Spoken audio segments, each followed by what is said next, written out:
Hello అండి, అందరికీ శ్రీరామనవమి శుభాకాంక్షలు. రోజు ఏ టైంకి నిద్ర లేచినా పండగ పూట మాత్రం త్వరగా నిద్ర లేస్తాం కదా.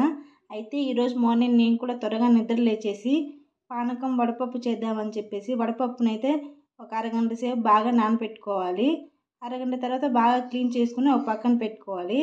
తర్వాత ఒక పచ్చి మామిడికాయని తీసుకొని పైన తొక్కు మొత్తం తీసుకోవాలి.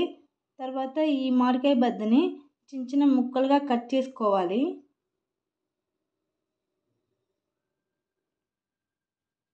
ఇలా చిన్న చిన్న ముక్కలుగా కట్ చేసుకుని మనం వడపప్పులోకి వేసుకోవాలి. తర్వాత కొంచెం బెల్లం ముక్క తీసుకొని ఆ బెల్లం ముక్కను కూడా మనం చిన్న చిన్న ముక్కలుగా కట్ చేసుకోవాలి. కట్ చేసుకున్న బెల్లంని ఆ వడపప్పులోకి వేసుకొని బాగా కలుపుకోవాలి. అంతే, వడపప్పు అయితే రెడీ అయిపోయింది. తర్వాత మనం పానకం కోసం ముందుగా బెల్లాన్ని చిన్న చిన్న ముక్కలుగా కట్ చేసుకోవాలి. ఈ బెల్లం అయితే చాలా మెత్తగా ఉంది, త్వరగానే కరిగిపోతుంది. ముందుగా ఒక 2 గ్లాసుల వరకు వాటర్ తీసుకొని ఈ బెల్లాన్ని ఆ వాటర్లోకి వేసుకోవాలి. వేసుకొని ఈ బెల్లం బాగా కరిగించుకోవాలి. బెల్లం ఇలా కరిగిపోయిన తర్వాత కొన్ని మిరియాలు తీసుకోవాలి. ఈ మిరియాలని పప్పు గుత్తితో బాగా మెత్తగా చేసుకోవాలి. తర్వాత అలాగే ఒక 4-5 యాలకులు కూడా తీసుకొని అవి కూడా బాగా మెత్తగా చేసుకోవాలి.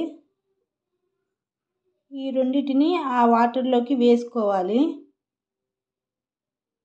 వేసుకొని ఈ మొత్తాన్ని అయితే బాగా కలుపుకోవాలి. అంతే, పానకం కూడా రెడీ అయిపోయింది. శ్రీరామనవమి స్పెషల్ అంటే వడపప్పు పానకమే కదా. ఇలా రెడీ చేసుకుని దేవుడికి అయితే పెట్టుకున్నాము. మా పెద్ద పాపని మా చిన్న పాపని అయితే మా దగ్గరలో ఉండే నార్త్ ఇండియన్స్ వాళ్ళు అయితే భోజనానికి మార్నింగ్ ఇంటికి పిలిచారు. ఈ పండగ రోజు వాళ్ళు ఒక 9 మంది చిన్న పిల్లలకి భోజనం పెడతారు. ఆ పిల్లలు ఇంటికి వచ్చి భోజనం చేయడం వల్ల అమ్మవారే వచ్చి భోజనం చేసినట్టుగా భావిస్తారు. మా పిల్లలకైతే ఇవి ఇచ్చి అయితే పంపారు. ఈ వీడియో కానీ మీకు నచ్చినట్లయితే లైక్ చేయండి, షేర్ చేయండి. ఇలాంటి మరెన్నో వీడియోస్ కోసం మా ఛానల్ని సబ్స్క్రైబ్ చేసుకోండి. ఇలాంటి మరో వీడియోతో మళ్ళీ కలుద్దాం. Bye bye. Thank you.